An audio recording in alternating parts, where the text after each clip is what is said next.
What up, world? Welcome to another episode of the Brandon Janeau Show. As you know, I am Brandon Janeau. Like always, on all podcast platforms everywhere. Brandon Janeau Show. Social media platforms, Instagram and Threads. Brandon Janeau. Um, Facebook, the Brandon Janeau Show. I'm forgetting all this shit. God almighty. The Brandon Janeau Show on Facebook and TikTok is Brandon Janeau Show. Um, go subscribe to all, well, follow all those pages, all those social media platforms. I do have a X Twitter, and it's BJaneau on X Twitter. And yeah, I hope you guys enjoy that. So follow me on all those social media platforms. Subscribe to my YouTube channel, Brandon Janeau Show. It is it's pretty cool. I got a 202 subscribers, so I'm doing pretty well. So I'm pretty happy about that. I hope you guys enjoy this episode because it's Tuesday, so you already know what it is. Top League Sports, obviously. A lot of things are going on. Of course, you know, college football season. Football season, just in general, is just in a full fucking swing. Um, so yeah, man, this is gonna be cool, man. Um, Football season in general is in a full swing. I'll be talking about, of course, my players and teams that are up, my players and teams that are going down bad this week. Got some new people with that. I got my crazy six. A lot of craziness happened in college football this past weekend, so got a new crazy six. My eyes on college football, of course, from the NFL. My big four of the NFL, and I will be doing my levels of warning for the NFL, and also I'm gonna start something new tonight. I'm gonna give you uh, my five who right now I feel like is the MVPs who can be MVP in the NFL. So I'll be giving y'all that to do today as well. So stay tuned for that as well. A lot of things going on, a lot of craziness. Basketball officially starts today, tonight. Well, actually, right now. I think it's tipping off right now, 6:30 here. So the first game tips off to right now, which is Boston and the Knicks. Boston, of course, raising the banners up in the Raptors, their 18th NBA championship, breaking the tie with the Lakers for the most championships in NBA history. Speaking of winning championships and breaking things, the Yankees, New York Yankees, are looking to get to 27 World Series. 27. That shit sounds nuts. 27 World Series in franchise history because they are now officially in the World Series and they'll be playing against the Los Angeles Dodgers. And I'll be talking about all that. All that. Um, First things first, though. Congratulations to the Liberty. Congratulations to the Liberty, New York Liberty. They finally captured the WNBA Finals trophy. Um, very, very, very, very, very controversial uh, ending to you know the game to a lot of people. But I said this before and I say it again. I thought New York was the better team between them and the Lynx. I thought the Liberty were the better between them and the Minnesota Lynx. I'm not too surprised that New York won it. I thought they just had a little bit more. Their biggest kryptonite was always the Aces, and I felt like the New York Liberty has always been the second best team in the WNBA. So it's not that surprising that they finally got over the hump when they didn't have to play the Aces. Now, granted, they also took the Aces out. They didn't really have to play the Aces because they beat them already. But I think with that being said, I think the fact that New York Liberty won finally, that's a massive thing. I don't know what's going to happen with college, with the WNBA going forward because you got new teams coming in. I think Golden State will officially be joining the Golden State Valkyries. I think that's what they call themselves. You got Portland joining the WNBA. I don't know if it's this season or next season, but you also have Toronto joining right after that. And you in the WNBA is growing, so eventually they're going to have a little bit more. They're going to have maybe one or two more teams to actually join them. Hopefully, they bring back the Houston Comets, who played here. Maybe Sacramento Monarchs, maybe right, the Sacramento Monarchs. But I think that this is pretty much going to be really cool to see what happens in the WNBA next year because you got some new blood coming. The draft is coming. Uh, of course, after the college WNBA season, the college women's basketball season, it's going to be pretty interesting to see what's going to happen. So I can't wait. Yeah, congratulations to the New York Liberty. Yeah. Um, Tim Zuda, Tim Zuda, boxing. He made his return back to the ring this past week, um, after losing to Fedora, in that crazy ass fight. That shit was nuts. I mean, that man got fucking cut like open. You can see it. Like it was bad. It was bad. But he made his return back to the ring, and he got destroyed in that fight. That was bad. He got knocked out. He did his team stopped the fight in the third round. I think the ref was about to stop it anyway. He was just not himself in that fight. Yeah, he just got beat down. Um, I don't know what happens with Tim Zuda now. This is the first time you lost.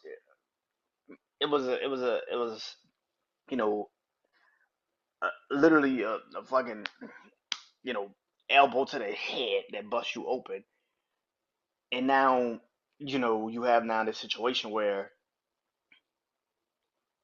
you've now fought again and you lost, but this time it was more decisive and it was more apparent. I don't know what you do. That's two losses back to back, and he's starting to feel like Josh Tyler, Josh Tyler, Tyler, who fought um Teofimo Lopez for the junior welterweight championship. He lost that match, and then he had a rematch against one of his rivals, and he didn't even just he got his ass whipped in that fight. And it's starting to feel like that with Tim Zuda. It's like maybe now these boxers are starting to meet competition. They just can't bully anymore. The Fedora fight was one thing, but this fight Saturday, that was an ass whooping. Like it was a full flash ass whooping. And then and that's the thing. I don't know if Tim Zuda now can ever. I mean, it's boxing. Anything can happen. I think he can recover one day, but I don't know, man. That was a shocking loss. Especially though you lost early, man. Like it wasn't even close. Like my gosh, man. That was wow. That was a wow moment.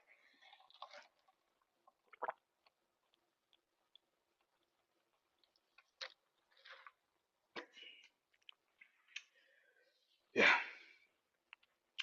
Baseball. World Series is officially um here. It starts Friday. Yankees versus Dodgers. Um, that is the World Series. Finally, like I said last week, finally baseball finally got what they wanted. Yankees, Dodgers. Um, they have been trying to get this World Series for years. The Astros stopped them a couple times. Diamondbacks stopped them last year from the Dodgers making it. Well, Padres really stopped them from making it first. Um, the Yankees didn't even make the playoffs last year. There's a lot of valuable situations going on with the Yankees and the Dodgers the last couple of years that just never happened. Like I've said, the Astros being eliminated early kind of helped the Yankees out tremendously because if the Astros would have stayed and played, they probably would have met the Yankees and beat the Yankees because the Astros always are the Yankees' kryptonite. Um, but the MLB finally got what they wanted. They wanted the Dodgers and the Yankees because they could sell it to the casual fans. Even if you don't know baseball, you know the Yankees You know the Dodgers. You know the ball caps. You know the color scheme. You know everything. It's easy to sell. East Coast versus West Coast. It's it's New York City versus Los Angeles. It's easy to sell to the casuals. And nowadays, that's what you want to do. You want to sell shit to casual fans, not people that actually watch the shit. You want to sell it to the casuals because the casuals are the ones that actually watch the program, as they say, which that's a fucking lie. But anyway, like me and my brother Juan talked about today, this is literally a series that feels like it is for who is truly the face of baseball. Is it Aaron Judge or is it Shohei Ohtani? And it's Shohei Ohtani. I don't know why people even give Aaron Judge this fucking. I don't get it. Aaron Judge literally has to hit home runs. He doesn't do shit outside of hit home runs. Shohei Ohtani hits for average. He hits for. This man had 50 stolen bases. 50. So even when he got on base, it still was like, pay a fucking attention to what he's about to do. 50 stolen bases? That's just crazy. That's a crazy. 50 for 50. Do different, man. 50 home runs, 50 stolen bases. Fuck out of here, man. Aaron Judge is the face of base. Shohei Ohtani is the face of baseball. Aaron Judge is just a guy that plays in New York for the Yankees. Like I have said before, if they lose this series though, and me and my brother Juan talked about this morning, if Aaron Judge does not show up in the playoffs in his World Series, will y'all finally stop saying he's on the same level as Shohei Ohtani? Because I feel like I've seen Aaron Judge not show up in big moments more than I've seen Shohei Ohtani not show up in big moments. And that's the biggest problem. I do not believe Aaron Judge can show up in big moments. I haven't seen it. Even in game 5, it was Juan Soto that was doing most of the damage. And it's Giancarlo Stanton that has to bail him out of a situation. And it's Aaron Judge had what, one big hit, I think, in the entire postseason where you could just be like pinpoint it. That's a damn shame. That's a damn shame. I think the Dodgers wins the series. I think the Dodgers have more pitching, better pitching. Um, a guy like Mookie Betts, who's been in the World Series before, has played in the World Series before. You and then I think they just have the better player in Shohei Ohtani, and I just think they're gonna just actually just outperform the Yankees. Um, and I know people that don't want to hear that because they pray that the Yankees win, but we shall see. We shall see.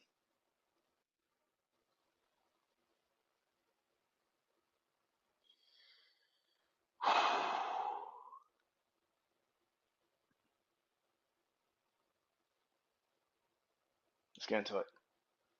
Crazy week of college football last week. Alabama lost again. Colorado won again. Um, Georgia beat Texas ass. Quarterback controversy has officially started, even though they want to sit there and say that it hasn't. It has. It has. I'm talking about in Texas. It has. It has.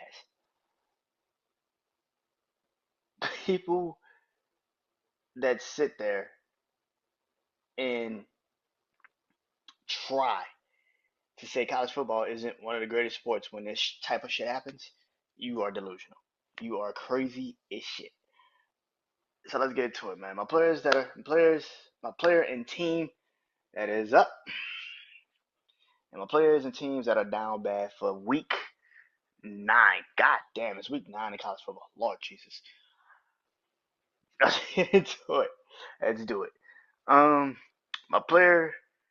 Let's start positive. Let's do positive. My player that is up this week is Shador Sanders. Um, here's the thing.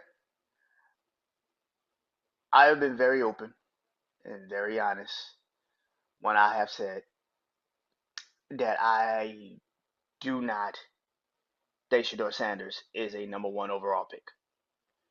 I think if he gets drafted number one overall, you're going to be looking for a quarterback in 2.5 years. Because as good as this kid looks sometimes, most of the time, he's very inconsistent. Now, this year, he hasn't really had to play, let's say, the juggernauts of the Big 12. You've pretty much avoided playing really the juggernauts. I mean, you played Kansas State, and it was a shootout, so congratulations for that. But Arizona hasn't really been good since like week 2 or 3. So I can't really give y'all Arizona. Sorry. Nah. And then the teams you play, you're supposed to beat UCF and shit like that. You're supposed to beat those teams. And I know people say you're supposed to beat those teams, or you just no, but it's just like you can tell certain people that's supposed to beat players, like purpose to beat teams. Come on, man. But my thing with this is this: Shador is doing what he's supposed to do. Do I trust Colorado in big moments? Fuck no, no. I know people are gonna sit there and tell me, "Well, Brandon, when they beat Baylor, Baylor is like one of the worst teams in the Big 12." Are you serious? You really want to really want to have this conversation? Colorado might not have to play against Iowa State. They already played Kansas State and lost. They might not have to play BYU, who's in the Big 12 now. I don't think they have to play Utah. So you don't have to play any of the teams that technically could even give you a chance, give you a fight. You avoid a lot of them. And I feel like when you get into, if you do make it to the Big 12 championship game, which I don't think you will, but let's say you do. I don't think you beat Iowa State. And I don't think you beating BYU. And the damn sure don't think you beating Kansas State again. You beating Kansas State. So, but again, Shador is doing what he's supposed to do. Congratulations. Do you think, my brother?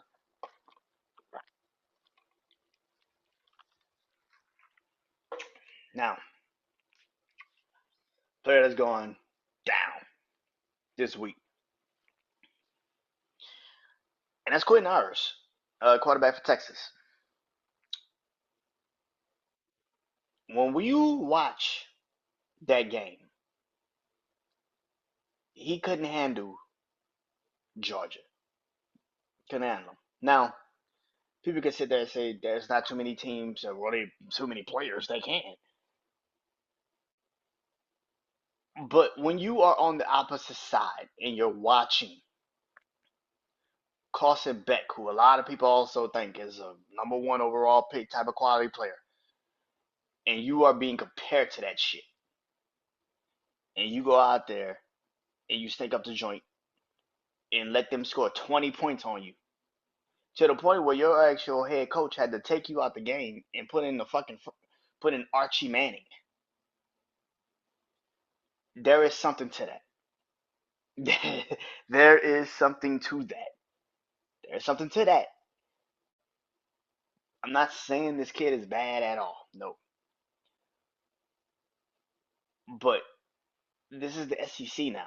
This isn't the Big 12. This isn't you play one game against the SEC one year and then you show up for one game and then you don't have to show up again. This isn't that. You have to run a gauntlet every fucking week, damn near. And you are very lucky that this may be your last fucking year. And Archie Manning's gonna have to actually run the real gauntlet next fucking season because I can promise you, he's probably gonna have to play Georgia again, probably in Georgia. He's gonna probably have to play Alabama in Alabama. He's probably gonna have to play LSU in LSU or maybe in Austin. Like you're gonna be playing some different teams next year. Archie Manning. So Quentin Ayers is fucking lucky that he doesn't actually have to run the actual SEC gauntlet because he doesn't have to play anyone. But this upcoming weekend against Vanderbilt, it's gonna be interesting. because now you have to show up. Will you? We shall see. We shall see.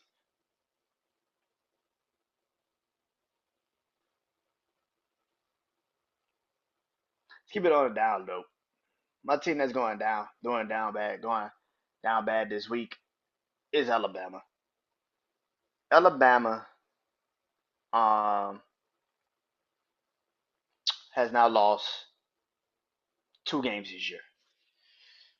One to Georgia. I mean, no, Vanderbilt lost to Vanderbilt.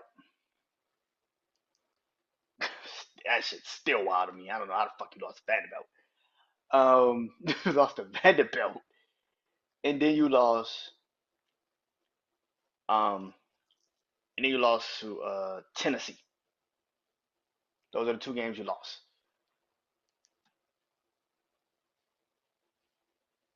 Alabama has the offense, don't have the defense. That's pretty much where Alabama is right now. Alabama is truly taking on the identity of the head coach. Every year, Alabama at least had a decent defense.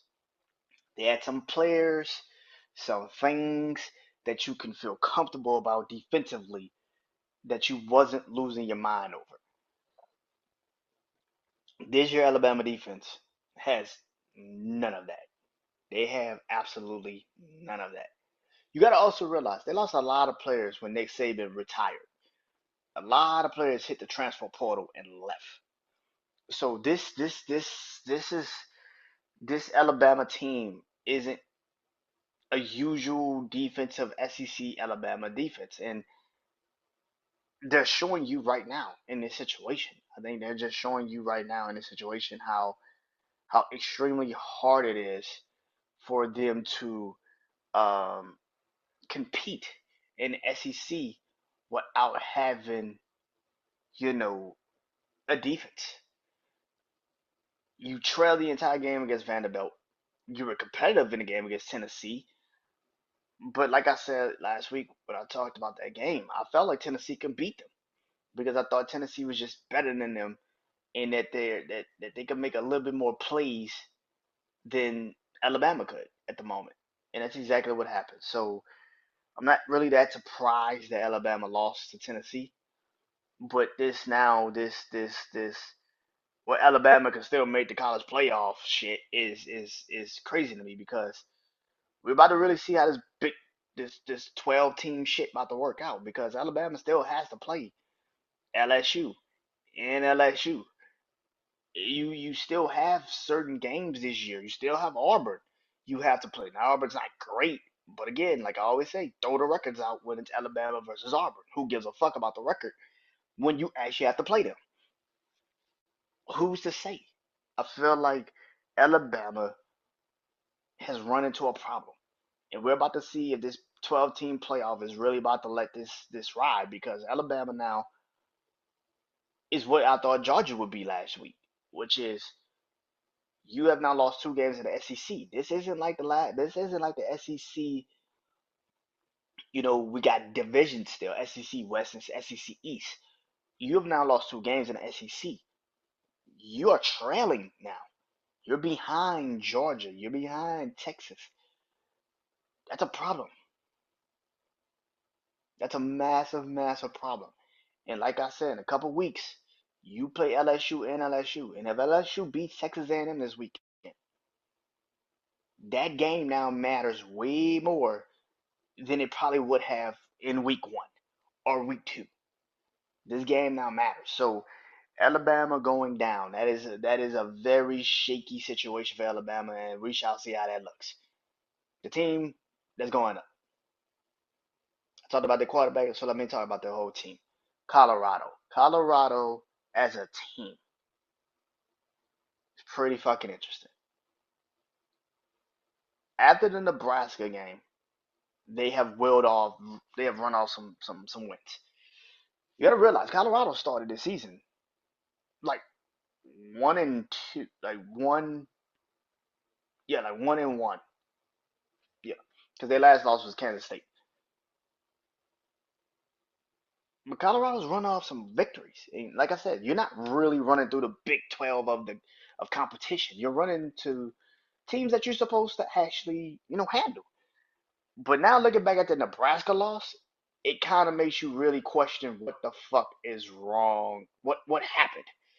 What this team? Like you because Nebraska is absolutely now just hit the fucking skits. So now you kind of have the question of what the fuck is wrong? What happened in that particular game? Because let's be real. Now looking at that game, if they actually would have won that game in Nebraska, they'd be they'd be 7-1, and the only loss would be coming in the conference. So it would be an interesting conversation to have with Colorado moving forward because here's the thing, they can, like I said, here's the thing about the Big 12. The Big 12 is such an interesting dynamic that Iowa State, BYU, all these teams, they still have not played each other yet. So we shall see how this is all about to play out. But Colorado could actually get into the Big 12 championship game, which is the craziest shit on the planet. Colorado could actually get into the Big 12 championship game. Will they? We shall see. We shall fucking see. Now, my crazy six. Oh yeah. My crazy six. College football this upcoming week. Like I said, some people lost, which means I had to move them the fuck out my crazy six. I'm not like everybody else that has to lie on ESPN. I'm not ESPN. I'm not Fox Sports. I don't have a dog in a fight. All I know is some shit looks a little weird. Like like there's no way in hell that I saw the college playoffs rankings in Miami 6 behind Georgia, who does have a loss. I don't give a fuck who it was to. And the only loss Georgia has is to Alabama, who just lost to Tennessee. And you gave Georgia the number 2 spot because they beat Texas? No. Fuck no. Ohio State is still in front of Miami. Nigga, how? How? I, Penn State is in front of Miami. Penn State ain't played no fucking body. The best win on Penn State's fucking resume, the best win on Penn State's resume is Illinois, who plays Oregon this week. And if they lose to Oregon, that win looks a little shaky now in the light. Even if they lose to the number 1 team in the country.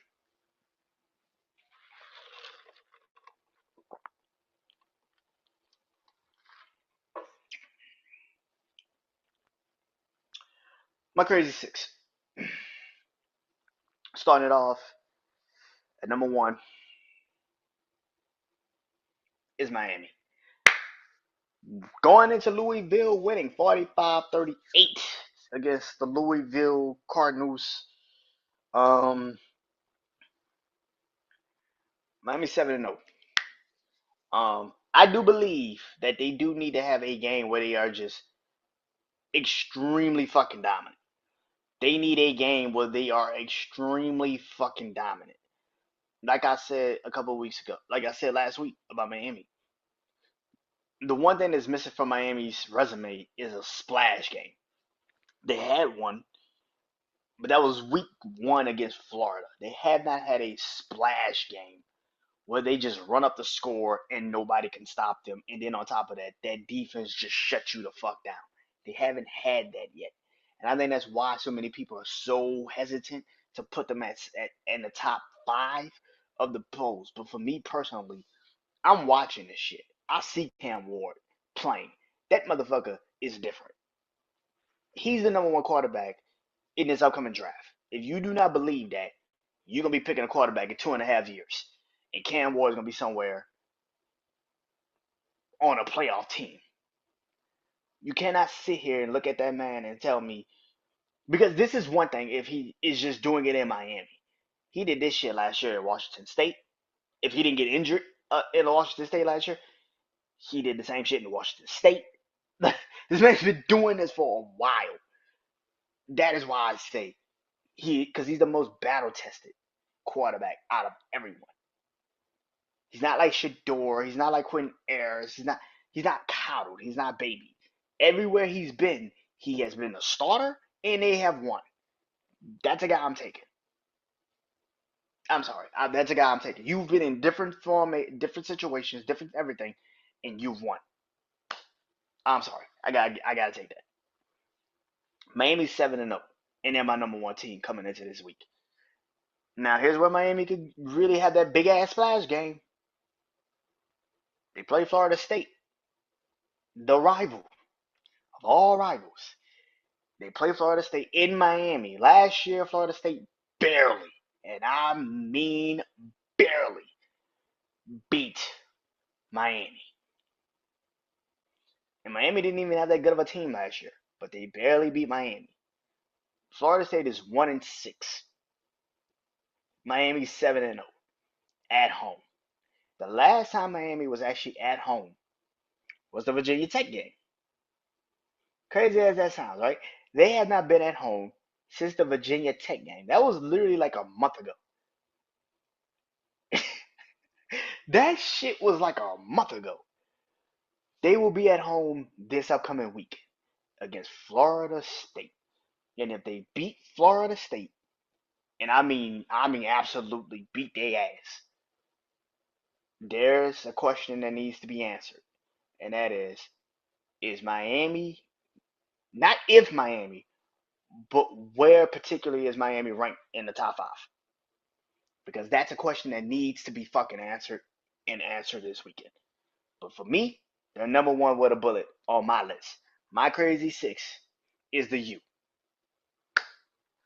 Number two is the team they have ranked number one in the college playoffs right now, and that is Oregon. Oregon is 7-0. Oregon barely escaped against Ohio State. Let's not get this shit twisted. They barely escaped against Ohio State. Congratulations, you won. But again, like I told my brother Juan today, this would be a completely different story if Ohio State would have won that game and Oregon lost. Then what would the question be? I have little to no faith in Oregon. I have said this numerous times on my platform. I don't give a fuck how many times Oregon wins a game. I do not trust Oregon. It's something about that fucking team that feels weird to me. I'm sorry. I do not trust Oregon. I don't trust Oregon. Maybe it's just the Big Ten because I'm very weirded out by the Big Ten. But like I told my brother one today, I think all of this shit is just going to play itself out. That's why nobody's really rushing. Nobody's really rushing to fix anything because the Big Ten I think is just going to play itself out. Oregon uh,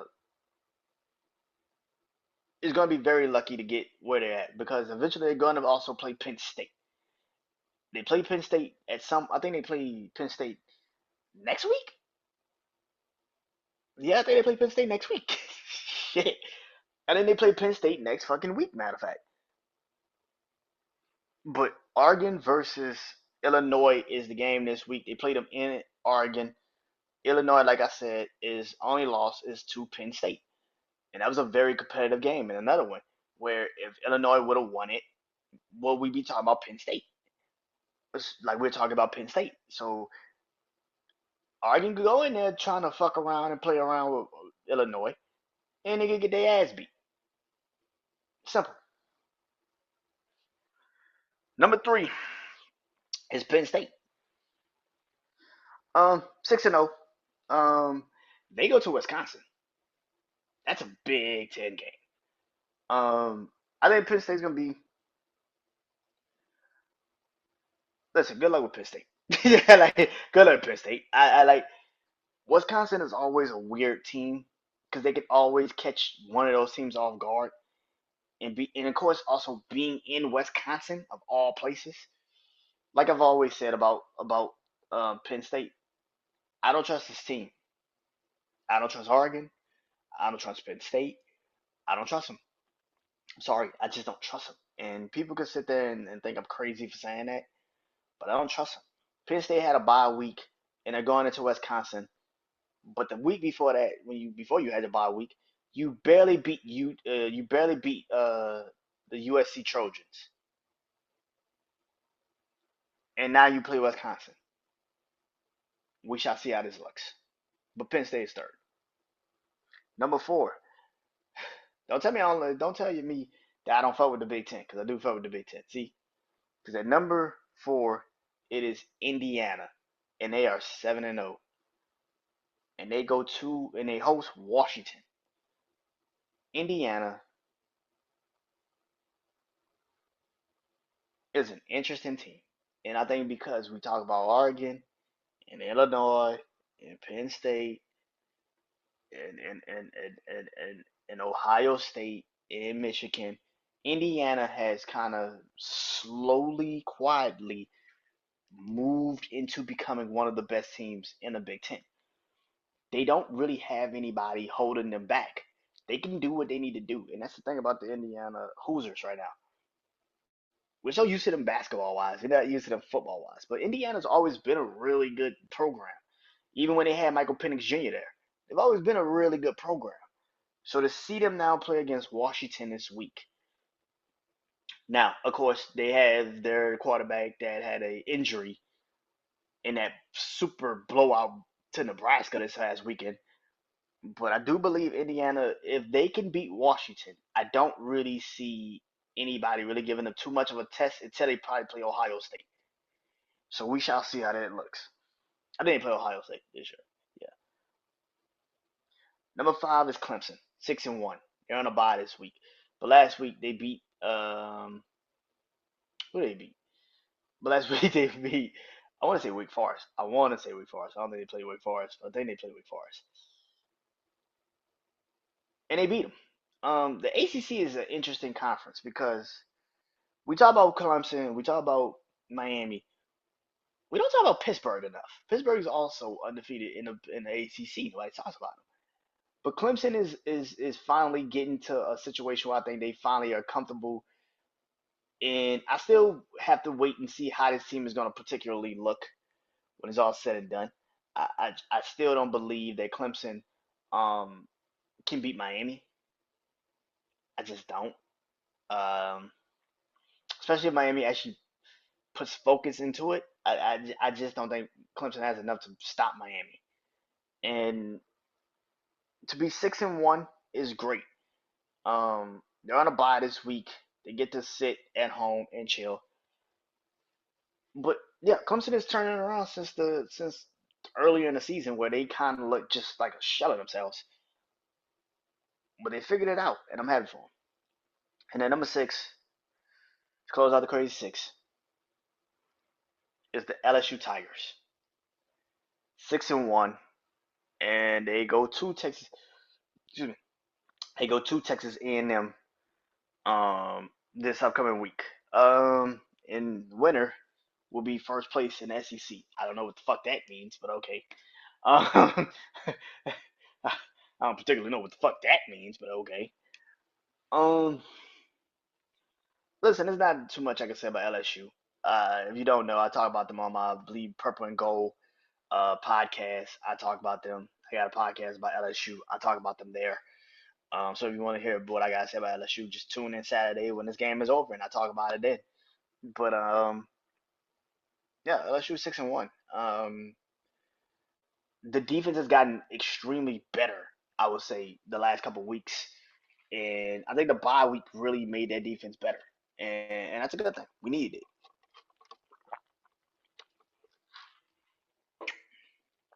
My eyes on college football for week 9.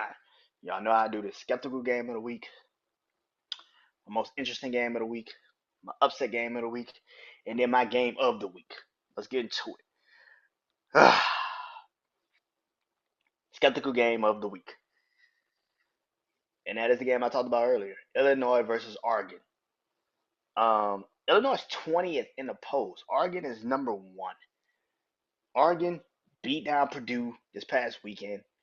Um, yeah, but this is a little different. Illinois is 6-1, and Illinois has the defense to actually combat Oregon a little bit. Um, Whereas for Illinois' offense, they can do some things. I don't know if this is going to be a high scoring game or you're just going to rely on the defense if you're Oregon. You would want it to be a high scoring game, I think, if you're Oregon. Because I feel like if you make it a one score possession type feeling game, Illinois can kind of get you in that sense. and I don't think you have enough to physically stop. Um, I don't think you have enough to really physically stop Illinois once they get going. So I know people are going to say that, but you still questioning Oregon? Yeah, I'm going to question Oregon until they raise up the national championship. I do not think Oregon's good. You have not figured that out yet. I don't think they're good. So Illinois versus Oregon, it's going to be an interesting game. The best thing about this game for Oregon is that it's in Eugene. That's literally the best thing about Oregon is that it's in Eugene, Oregon. That's it. Most interesting game of the week for me is Syracuse versus Pitt. Like I said, Pitt is undefeated. Nobody's talking about them. They're flying under the radar. The reason why this is most interesting is because Syracuse is only lost one fucking game this whole fucking season. People don't realize Syracuse has only lost one fucking game this whole fucking season. Syracuse is an interesting fucking team. They can play their ass off. And going on the road to Pitt, I think this is a Friday night game. It's very middle of the week. It's right before the Saturday. It's a game you could catch. Pitt is undefeated, and Syracuse is a really good fucking team. Really fucking good. Syracuse has always been a really good team, but they really are fucking good. Like, yeah, this is gonna be an interesting game. I can't wait to see this game. Upset game of the week is Penn State going to Wisconsin. I do not trust Penn State. I don't trust them. I don't trust Penn State. This feels like their Kentucky game. Like Ole Miss. Ole Miss had a game against Kentucky and they just lost. And you're like, what the fuck happened? Because Kentucky like played Georgia and they lost to Georgia and then they played. This feels like that. It feels like Wisconsin again is one of those teams that we don't really talk too much about until they do something that we're like, whoa. Wisconsin has the defense. They always have had the defense. It's really just been their offense. If their offense could keep up the pace. And I feel like this game, Penn State, it just feels weird. Penn State's defense isn't great. The offense is relying on literally relying on the running game. I feel like Wisconsin could beat Penn State, especially being that it's in Penn State, like being in Wisconsin. It it being in Madison, Wisconsin is already a problem. It's a massive problem for Penn State. In a game of the week is LSU versus Texas A&M. This is for number one in the SEC. Now I don't know what that really truly means and what that fucking details because to me personally, Texas A&M, if they win this game, congratulations. But if LSU wins this game, you still play Alabama and LSU. You still have Florida at the end of the year in Florida, but then you have Vanderbilt and Oklahoma all coming to you at the end of this. This is interesting. And then on top of that, not really knowing who it, and we already, like I said, Alabama's pretty much out of the conversation for the SEC because they have now two losses in the SEC. But who do you play? Do you play Georgia? Do you play Texas? Do you play Tennessee? A lot of people don't realize Tennessee is still in the conversation of being an SEC championship game. Tennessee's only lost one fucking game this year. A lot of people don't talk about Tennessee. Everybody's so focused on Alabama and Georgia and Texas. Tennessee could end up in a fucking SEC championship game for all I know. So this is what they're playing for. I do not think Texas A&M is that great, but I don't think LSU is that fucking great. So it's literally like the battle of who can just be consistent for that game, and that's pretty much what the battle is going to be. I will say this: LSU has not really ever really truly lost to Texas A&M. Like talking about it when the game has actually mattered. When the games actually matter, LSU does not lose to Texas A&M. Not saying they can't, they just haven't lost them, and that's what I'm saying. My big four of the NFL. Let's get into it. Let's do this. Got four teams. My power ranking, four best teams in the NFL. To me, let's get into it. Number one, what a bullet, is the Detroit motherfucking Lions. 5-1. They go to Tennessee this weekend, which is a prohibited bye. Let's be real. It's a prohibited bye week for Detroit. Let's be real. Detroit plays Tennessee, who's like 1-5 this year. Detroit beat Minnesota this past weekend.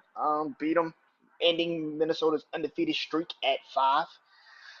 Minnesota actually even came off of a bye week and lost to them. Like that, that's amazing. Um, but Detroit, I feel like a lot of people don't understand how good Detroit is. They still don't fucking understand it, and that's the crazy part. Detroit is fucking good. I still believe the NFC North is going to come down to Detroit and Green Bay. I never really believed Minnesota. I damn sure don't believe in Chicago Bears. It's going to come down to Green Bay and Detroit. That's what the NFC North is going to come down to. That's why I didn't really care too much about this game this past weekend between Minnesota and Detroit, because I always felt like Detroit and Minnesota are not the two teams that's going to be playing for the NFC North. The NFC North is going to be played between Green Bay and Detroit. Where Detroit does need to have a conversation is about next week. Next Tuesday is the trade deadline. You do need to figure out a way to get a defensive end. You got to get a pass rusher. You got to go get a pass rusher. If the Jets never really had signed Hassan Reddick, then you should have really go get him. But since the Browns may be also in a situation where the Browns may have to um, start selling some pieces off, Darius Smith, the price tag might be a little bit too steep to get Myles Garrett. You look into maybe the Raiders situation. I don't think the Raiders are really that fucking bad, even though people will swear to God they are. They're not that bad. But if you could get Max Crosby, go get Max Crosby. Hell, go get the rookie that they drafted last year if they're not really committed to him. Go get somebody. You need a pass rush. Shit, I would say call the Saints. If we lose Sunday, call the Saints. See if you can get Carl Granderson. Like, go get some fucking body. Because you definitely need it. So that's the one thing about Detroit. Also, probably go get another corner in that secondary. That's just me personally. I'll probably go get another cornerback. So yeah, but Detroit's number one. What a blood. 5-1. Number two is the Commanders. 5-2. Um, coming off of just an absolute ass whooping. They put belt to ass to Carolina, ladies and gentlemen. They put belt to ass. They didn't just put belt to ass. They put tree bark, a switch. They told Carolina to go get the switch off the tree in the front yard of the damn stadium and bring that shit in the stadium so we can whoop that ass. They put a switch to the Carolina Panthers. They whooped that ass. Lord, Lord, Lord. 47-7. Nigga, how? Like, nigga, how? Nigga, how? Jaden Daniels didn't even play in the rest of this nigga didn't even play the whole first drive. Yo, bro, this shit is that shit is embarrassing. Washington's defense is getting better. Washington's defense is getting extremely better. I'm so happy that Washington's defense is finally getting better. Dan Quinn is finally getting his defense right. I hope to God Jaden Daniels plays Sunday because I want to officially put this to bed that Caleb Williams is better than Jaden Daniels. That shit is stupid, and I never know where the fuck that came from. Jaden Daniels is been better than Caleb Williams. He will always be better than Caleb Williams. I don't know what the fuck y'all was seeing and watching. Caleb Williams has way more weapons and way more opportunities to do shit in Chicago. And Jaden Daniels has literally one weapon in Scary Terry and is doing the shit he's doing in the NFL. Fuck out of here. They play the Bears this week. If you didn't know, I think the Bears. If Jaden Daniels plays, I think they beat the Bears.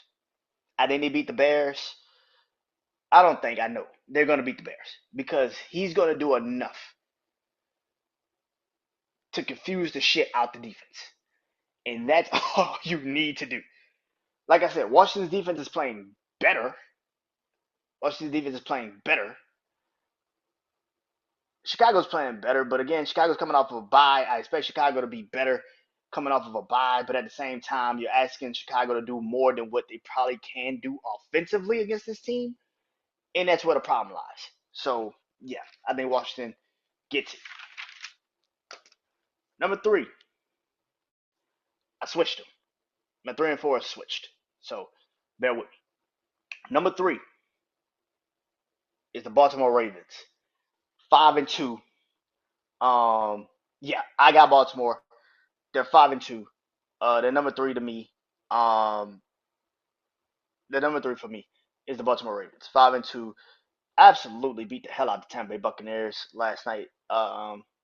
Prayers over Chris Godwin. As much as we're rivals, you don't want to see no shit like that. The man got literally his fucking ankle dislocated. That shit was bad. Oh my god, damn, that shit was bad. I saw that shit and I was like, damn. Um, but Baltimore's three on my list, man. 5-2. If anybody's still sitting up here and trying to tell me Lamar Jackson is not the second best quarterback in the NFL, I would have to question what the fuck are you watching? I would have to question what the fuck are you watching? There is no way in hell you still telling me Josh Allen is good or better than him. Fuck out of here. Lamar Jackson is the best quarterback in the NFL. Yes, better than Patrick Mahomes. Right now, better than Patrick Mahomes. In Baltimore with Derrick Henry and Lamar Jackson, we have been said if they can figure that out, that offense would be dangerous to say the least. This offense is dangerous as fuck.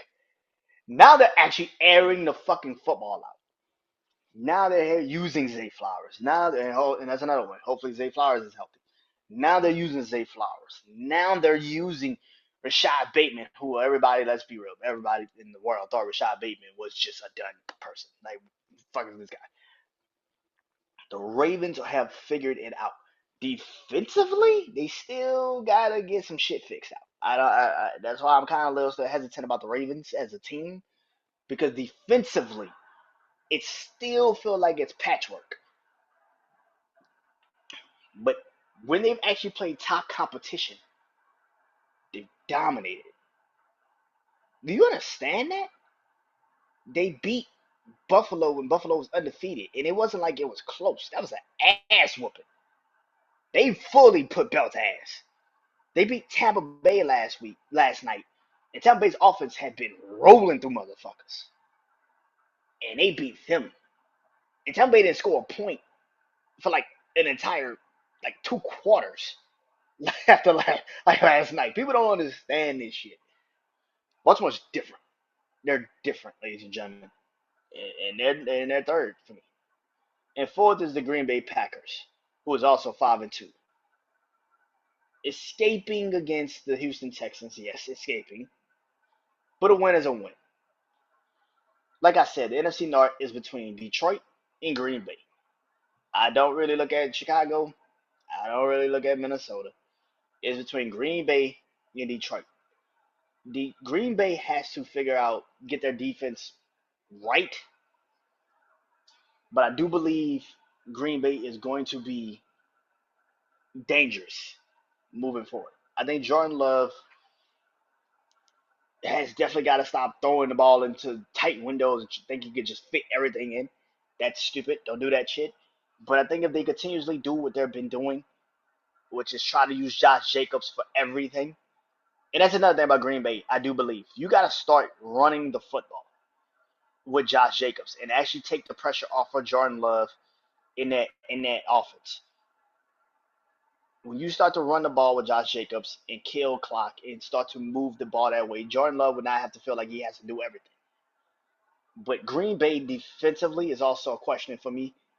But I feel like they're going to figure it out. I don't know how, but I do know they're going to figure it out. Levels of warning. Yeah. Three. Three. Count them. Three. Three teams. Yellow is caution. Orange is panic time. Red is DOA. Let's get into it. Yellow, caution, is the 5-2 Houston Texans. There's not really too much I can say about Houston. I mean, defensively, a little shaky, but sometimes it is what it is. The one thing I say about Houston is, something that I told my brother Juan today. Houston has to go fix that offensive line. That is the one concern that I have for Houston. It's crazy that you had no center. You literally lost both of your centers in training camp last year, and yet this offensive line was better than it is this year. That is fucking nuts. People sit there and say, "Oh, it's Nico Collins not being healthy." Yeah, that's one reason, but it's also this offensive line has completely and utterly regressed. This is the offensive line I expected them to have last year. This offensive line has completely and utterly regressed into what this team is in, and that's something that you cannot have for CJ Stroud. You cannot have CJ Stroud out here trying to figure out, how to get himself out of situations like this. They have had two losses this season. In those two losses, I can literally pinpoint why they lost because the offensive line did not hold up when they needed to. The Minnesota game, the offensive line just did not show the fuck up. And I think that's the biggest problem about the Minnesota Vikings is that the Minnesota Vikings game showed you exactly what the problem was with the Houston Texans offense. They do not have an offensive line.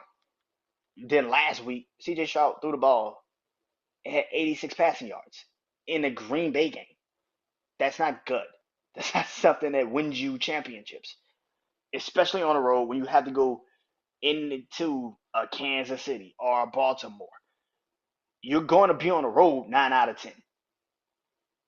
And when you're on the road in the playoffs, they can catch this kid. The offensive line of Houston Texans has got to be fixed. That is the one thing. I do believe in a trade deadline. Now, if I am to Houston, if I'm going for it all this year, like I think they are, if we're going for it all, like I think they are, I'm calling Cleveland and try to see if I get one of the cornerbacks, either Greg Newsome, or Denzel Ward, and then I'm also calling for a an offensive lineman. I'm trying to go get an offensive lineman, from one of the teams that are really bad this year. I'm gonna go get somebody. I'm gonna go get somebody to fix that offensive line for the Houston Texans. But yeah, orange, panic time. Um, and that's the 4-3 Atlanta Falcons. Ah man, I think Atlanta is exactly what Atlanta is. I didn't have too much faith in Atlanta. The best thing for Atlanta is that they play in the NFC South. Outside of that, they don't have shit that I think is good. Like, Bijan Robinson finally had a game that you actually could hang your hat on, but he had a good game. But Kirk Cousins in offense didn't. This shit is ass backwards. Like, this is the thing about the Atlanta Falcons. You get one good thing on offense going, but the other shit falls apart. Like, it's just that is the Atlanta Falcons in a nutshell, bro. Like, Kirk Cousins, Bijan Robinson, Drake London, Kyle Pitts. Atlanta still needs a number one receiver. I like Drake London, but he still ain't no number one receiver. Kyle Pitts is finally living up to what they continuously thought he would be, and that's not even saying a lot about him because I still don't think he's living up to shit. Atlanta's 4-3, and they're probably gonna win the NFC North, the NFC South because the Saints are broken. The Panthers have nothing. The Saints are broken. The Panthers have nothing, and Tampa Bay is literally falling apart every time they get on the football field. So congratulations, Atlanta. You're gonna win the NFC South. But here's how fucked up this is. Atlanta might win the NFC South by winning literally 3 more games. They might literally go in the playoffs 7-11, and people are gonna 7-10, and people are gonna sit there and say, "But Atlanta's good." 7-10, really? They're good. You couldn't even get over 500, and you had us to play. Fuck out of here. In red is DOA, and that's the Panthers, who is 1-6. I just literally just said they have no fucking offense. The Panthers are literally a team that is just waiting for the season to end. That is literally the fucking Panthers. They're literally waiting for the season to fucking end. Nothing more, nothing less. There's nothing there. You've chose to make Bryce Young your scapegoat for why your team suck, but he's not the scapegoat. Your team just fucking suck. You have no offense. You have no defense. You have nothing. You have no plan for the Carolina Panthers, and yet you want to sit there and blame this kid for why your team suck. Your team suck because you have no plan in place. You're 1-6. You are worse than you were last year. That's and you were the number one pick last year. But you're gonna go drive a quarterback. Why? Why? I don't get it. I said I was gonna do this, so I am. Here's my 5 early MVP choices. Number one, what a bullet, is Jared Goff. Jared Goff is number one to me. I know I said Lamar Jackson, but Jared Goff is number one. I think Jared Goff is one of the best quarterbacks in the NFL. Anybody that's sitting there watching Detroit play football, this man has had games this season where his receivers haven't even dropped a pass, like in a half. This man has a perfect game. Not like a perfect game, like he only threw the ball maybe like 10 times. And this man threw the ball 20, 21, 22 times in a game on Monday Night Football and had a perfect completion ratio. It had like 3 touchdowns. One of those touchdowns was a receiving touchdown. The man's different. Number one is Jared Goff. Number one is Jared Goff. Number two is Lamar Jackson. Let's go ahead and put that to bed. Lamar is number two. There's nothing more I can say about that man. He's number two. Number three is Derrick Henry. There's nothing more I can say about that man. He's number fucking three. There's nothing I can say about that man. He's number fucking three. Oh man. Number four. So this is where the shit gets tricky, right? Number four.